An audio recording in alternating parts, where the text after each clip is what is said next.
ఎక్కువ crude oil ని produce చేసే కంట్రీ ఏది? అది అమెరికా. ప్రపంచంలోనే ఎక్కువ క్రూడ్ ఆయిల్ ప్రొడ్యూస్ చేసే కంట్రీ అమెరికా. ఎంత అంటే కేవలం ఒక్క రోజుకి 13.4 మిలియన్ బ్యారెల్స్ ఆఫ్ ఆయిల్ ని ప్రొడ్యూస్ చేస్తారు. 1 బ్యారెల్ అంటే 159 లీటర్స్. అలాంటిది 13.4 బ్యారెల్స్ అంటే 213 కోట్ల లీటర్లు. అది కూడా కేవలం ఒక్క రోజుకి. ఇలా ప్రొడ్యూస్ అయిన ఆయిల్ ని వేరే దేశాలకు ఎక్స్పోర్ట్ చేయగా దాని వల్ల వచ్చే రెవెన్యూ సంవత్సరానికి $130 బిలియన్.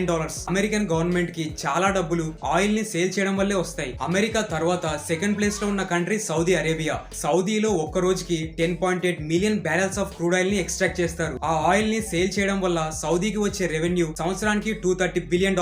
అంటే అమెరికా కంటే ఎక్కువ రెవెన్యూ వస్తుంది. ఎందుకంటే అమెరికాలో సౌదీ అరేబియా కంటే ఎక్కువ ఆయిల్ ని ప్రొడ్యూస్ చేసినప్పటికీ అది వెల్ డెవలప్డ్ కంట్రీ కాబట్టి వాళ్ళ దేశంలోనే ఎక్కువ ఆయిల్ ని యూజ్ చేస్తారు. కానీ సౌదీ అరేబియా అమెరికాతో పోలిస్తే చిన్న దేశం కాబట్టి ప్రొడ్యూస్ అయిన ఆయిల్ ని వాళ్ళే సొంతంగా యూజ్ చేసుకోవడం కాకుండా వేరే దేశాలకు ఎక్కువ ఎక్స్పోర్ట్ చేస్తారు. ఎక్స్పోర్టేషన్ ఎక్కువ కాబట్టి రెవెన్యూ కూడా ఎక్కువే. వీడియో ఇన్ఫర్మేటివ్ అనిపిస్తే లైక్ చేయండి. నెక్స్ట్ వీడియో కోసం మన ఛానల్ ని సబ్స్క్రైబ్ చేసుకోండి. Thank you for watching.